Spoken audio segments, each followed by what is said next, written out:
everyone. Today I will discuss the Diliman Commune, Philippines. So, the Diliman Commune was an uprising led by the students, faculty members, and residents of the University of the Philippines, Diliman, together with transport workers on February 1 to 9, 1971, in protest of the 3 centavo increase in oil prices midway through the second term of the Marcos administration. So, about a year after the events of the first quarter storm and about a year before Marcos' eventual declaration of martial law. So, it is also refers to an intentional community established by the protesters pattern after the Paris Commune of 1971. So, the group kay ilang gibase to ang ilang movements o ang ilang protest sa Paris Commune during 1871. Like the supporters of Paris Commune, the protesters referred to themselves as communards. So, 50 years ago, from February 1 to February 9 of 1971, students and faculty of the University of the Philippines built barricades around the campus in response to the 3 centavo increase in oil prices in the Philippines. So, but it was more than just about oil prices. It was the culmination of years of unrest due to social inequities happening around the country, and also a response to Ferdinand Marcos's looming lust for power and his witch hunting for communists. The event is now known as the Diliman Commune. So it was the rallying call of the Philippine Collegian, the student publication of UP, on February 4, 1971. Days prior to this editorial, various universities in Manila called for the erection of the barricades around their campuses to show their support for striking jeepney drivers. So, dili lang dahil tungod kay 3 centavo increase oil ang ilang concern, but also the looming lust for power ni Marcos and other issues na ginahatagag attention rather than social welfare. So dili lang gihapon di ay ang UP itself nga eskwelahan ang nag-move ani, but also other institution nga ga-support. So due to the 3 centavo increase in oil prices, the UP was among the schools that headed the call to erect barricades. So the first day, on February 1 of 1971, the UP Student Council instructed students to boycott their classes and man barricades through loudspeakers installed of the Arts and Sciences or AS building in UP Diliman, now known as Palma Hall. So, while the activity started peacefully, violence ensued when math professor Innocente Campos tried to force the students to disperse. According to UP's account, Campos had a reputation for ignoring boycotts and continuing his classes despite threats from boycotting groups. So, historian Joseph Escalis said Campos even threatened students with failing grades if they participated in the demonstration. So Campos attempted to pass through the barricades on the University Avenue after having his tire damaged by students throwing pillboxes. Campos got out of his car and opened fire, resulting to his shooting of 17-year-old freshman Pastor Messina. So UP security forces arrested Campos and took him to the Quezon City Police. The students who remained at the barricades burned the professor's car. Messina, however, died days later. So Messina is considered UP Diliman's first martyr after giving his life for academic freedom. Then UP President Salvador P. Lopez was summoned to a meeting with the government's Peace and Order Council, which included Justice Secretary Vicente Abad Santos and Defense Secretary Juan Ponce Enrile, among others. So they discussed about how to best suppress the students.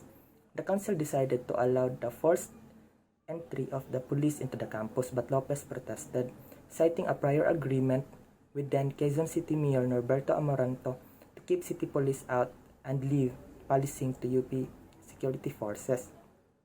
So the council argued that the agreement was not legally binding and finalized its decision. Cops would enter the university and clear it of barricades.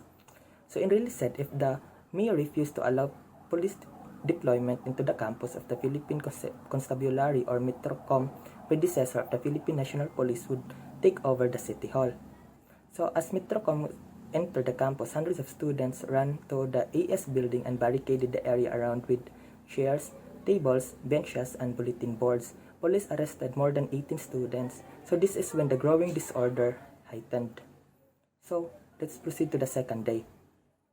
Then Manila Mayor Antonio Villegas, citing suspicion of creating disorder in the city, ordered on February 2 the warrantless arrest of Lopinio Lazaro, Secretary General of Pasang Mazda, the primary jeepney driver union involved in the strike. So despite Lazaro's arrest, the students continued the protest. So the third day, on February 3, Lopez attempted to pacify the students. So stating he is losing his job, while the students replied he was just thinking about his position while they are losing their lives. So the Dean of the College of Arts and Sciences, Cesar Majul, joined the commune that day.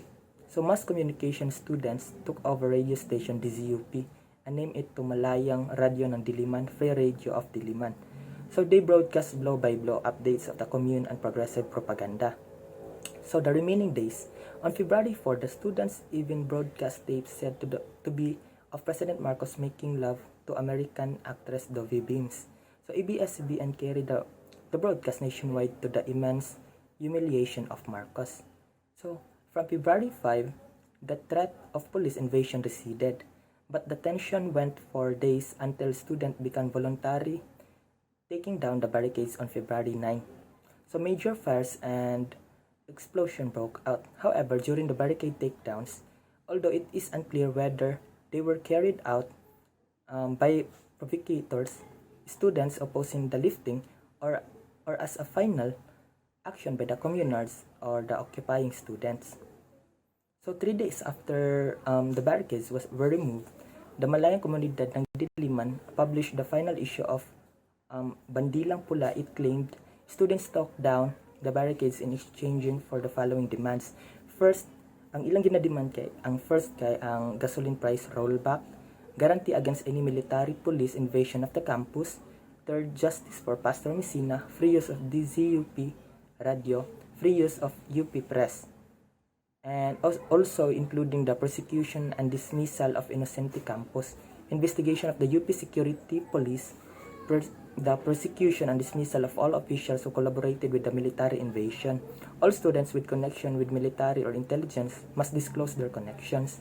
However, none of the demands were granted. In September of 1972, Campos was acquitted, with the judge ruling that the professor acted upon impulse of an uncontrollable fear for an equal or greater injury, or the Philippine Collegian wrote.